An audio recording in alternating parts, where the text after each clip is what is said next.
इस समय देश के सामने दो चॉइसेस हैं, दो अलग अलग मॉडल हैं।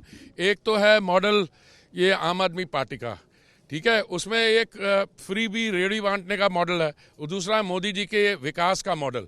पिछले 10 साल में जो हुआ, कोई भी सेक्टर देख लीजिए, दबा के विकास का काम हुआ।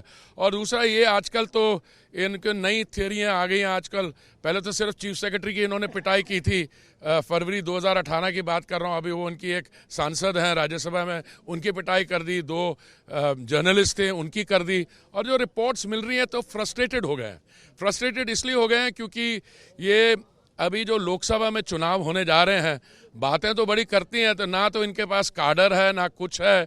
और फिर ये शराब घोटाले से इंटरिम बेल पे बाहर आए हैं, और शराब घोटाले का इंटरिम बेल में आके इन्होंने उसके बाद वो असॉल्ट गेट या वो उनकी जो स्वाति जी उन पे हमला कर दिया।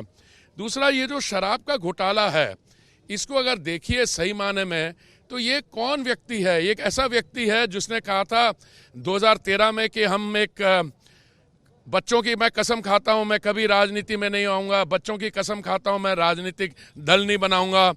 और फिर राजनीति में आ गए, और फिर क्या किया उन्होंने? मैं आम आदमी हूं, मैं वैगन आर की फ्रंट सीट में बैठूंगा, मैं मफलर पहनूंगा, मेरी गाड़ी के ऊपर लाल बत्ती नहीं होगी।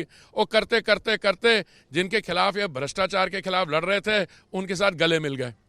और हुआ क्या कि अब ये देश भर में अगर भ्रष्टाचार का आंदोलन करे तो इनको जवाब देने हैं। 100 करोड़ के शराब घोटाले का है, अभी तो पंजाब में शुरू नहीं हुआ। मैं समझता हूँ शराब का जो प्रॉब्लम है नशे की, ये पंजाब में ज़्यादा सीरियस है।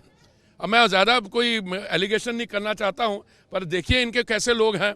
और फिर इन्होंने जो कहा कि नहीं नहीं हमारे खिलाफ तो कोई सबूत नहीं है। अभी 8 बारी इन्फोर्समेंट डायरेक्टर ने इनको बुलाया, जब 9वीं बार नहीं आए तब उनको गिरफ्तार किया। और अब तो चार्जशीट हो गई है पूरी पार्टी। और आगे देखिए उच्च न्यायालय जो है, दिल्ली हाईकोर्ट की जज साहिबा ने क्या कहा कि मैं आपकी बात नहीं कर रही, मैं मुख्यमंत्री की नहीं, आप जो आम आदमी पार्टी के कन्वीनर हो, आपने खुलेआम घूस मांगी और वो क्राइम के प्रोसीड्स थे, उनको गोवा के चुनाव में भेजा। और किसी को इंटरव्यू में कह रहे तो हमारे घर में तो कोई पैसा पकड़े, ये कौन सा चोर है जो अपने घर में पैसा रख के वो अपने घर में वो डिस्प्ले ड्राइंग रूम में रखता है कि ये है शराब घोटाले की बोरी। तो इनको छोड़िए, बाकी वो टीएमसी वहाँ है, कांग्रेस के आ रहा है, कांग्रेस के एक वो मुख्यमंत्री रहे खुद, वो जलंधर तो इलेक्शन लड़ रहे हैं, कहने मैं जी वाघा बॉर्डर खोल देना। और क्या पहले दिल्ली सरकार ते बनाओ, पहले निर्णय करो तुसी केड़ा बॉर्डर खुलेगा या तुहाडा जमानत जब्त होगी। देखो इस वक्त विकास का चुनाव हैगा, आने वाले समय मोदी जी सरकार बनेगी। मैं तो तुहाडे सामने तुहाडे थ्रू ये बेनती करने आया कि मेरे छोटे भरा सुभाष जी नो भेजो, अनंतपुर सूबा रिप्रेजेंट भी करेंगे। इन्हां दा बड़ा एक्सपीरियंस हैगा संगठन विच भी, अदरवाइज ही, तो इन्हां दी जिहड़ी टैलेंट्स ने असीं दिल्ली चूज करना चाहते।